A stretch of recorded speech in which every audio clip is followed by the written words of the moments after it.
Rain was pouring in the build-up to the FIM Meridian Lift Swedish Grand Prix in the Ullevi Stadium, Gothenburg, but the riders got on with it without any kind of protests or grumblings as they splashed their way through conditions early on. Artem Laguta left the track because he couldn't see where he was going, but still there were no complaints from the riders, and they quite simply got on with it. Kenneth Pierre had a nightmare as he went stuttering into the safety fence under pressure from Freddie Lindgren, and Jason Crump, after a dismal night in Leszno, got it right on the night with a 2 race wins to his name. Yanis Kolodze looking quick as well after his injury, and Jason Crump landed awkwardly and knew immediately in his 3rd ride that it would be a collarbone injury, and he was taken to hospital after that.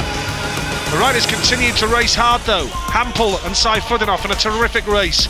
Antonio Lindback continued his fine form on the night, only managed a point in Leszno a fortnight earlier. Freddie Lindgren was allowed back in, common sense from the referee. Kenneth Pierre's miserable night continued as he packed up at the start and was excluded for exceeding the 2 minutes time allowance. And Tomasz Gollop popped out for a crucial race win later in the meeting. Lindback went down heavily in heat number 16, and that was his night over after a terrific night of work. But the rain won the day. The FIM jury president heading down to the pits, and the most sensible decision was taken to call a halt to the Swedish Grand Prix, with Chris Holder taking the victory. 10 points, same as Greg Hancock, 2 race wins apiece, but because of the fact that Holder beat Hancock when they met, Chris Holder was deemed to be winner of the Swedish Grand Prix.